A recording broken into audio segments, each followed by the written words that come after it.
ഈശോമിശിഹായ്ക്ക് സ്തുതിയായിരിക്കട്ടെ. ഇവൻ എൻ്റെ പ്രിയപുത്രൻ, ഇവനിൽ ഞാൻ സംപ്രീതനായിരിക്കുന്നു.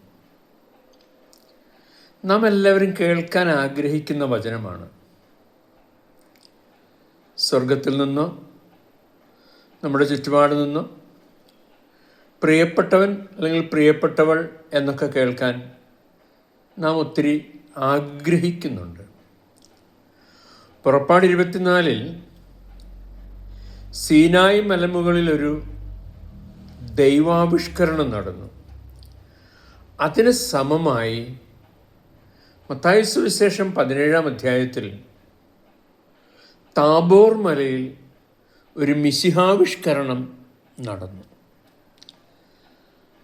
ഗലീലയിലെ ഏറ്റവും ഉയർന്നതും ഏറ്റവും മനോഹരവുമായ പർവ്വതമാണ് താബോർ.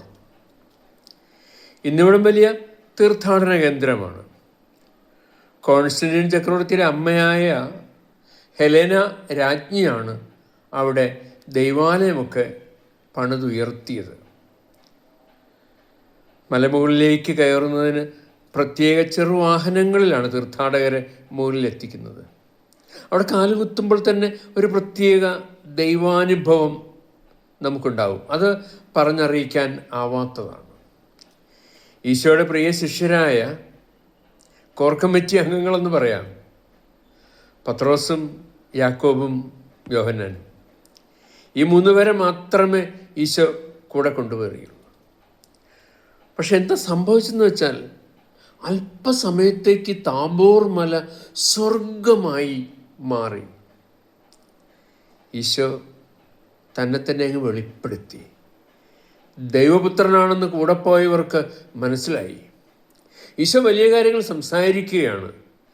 പ്രവാചക പ്രമുഖനായ ഏലിയായും നിയമദാതാവായ മോശയുമൊക്കെയായി ഈശോ വലിയ കാര്യങ്ങൾ ചർച്ച ചെയ്യുകയാണ്.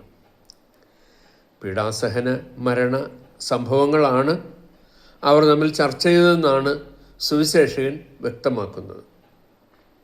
ഈ ദൃശ്യം പത്രോസിന് വലിയ നിർവൃതിയിൽ ആഴ്ത്തി. പത്രോസിന് തോന്നി, ഈ നിമിഷങ്ങളിങ്ങനെ അവസാനിക്കാതെ ഇങ്ങനെ തന്നെ ഇരുന്നെങ്കിൽ. ഈശോട് പറയാണ്, നാം ഇവിടെ ആയിരിക്കുന്നത് നന്ന്. നമുക്ക് 3 കൂടാരങ്ങളുണ്ടാക്കാം.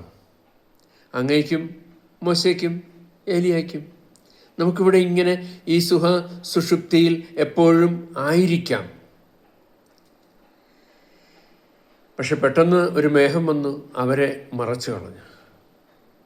അപ്പോൾ സ്വർഗത്തിൽ നിന്നൊരു സ്വരം കേട്ടു, ആ മേഘങ്ങളിൽ നിന്നൊരു സ്വരം കേട്ടു, ഇവനെൻ്റെ പ്രിയപുത്രൻ, ഇവനിൽ ഞാൻ സംപ്രീതനായിരിക്കുന്നു. നമുക്കും കാതോർക്കാം. സ്വർഗം നമ്മെ നോക്കി പറയട്ടെ, ഇവൻ എൻ്റെ പ്രിയപുത്രൻ, ഇവൾ എൻ്റെ പ്രിയപുത്രി. ആമേൻ.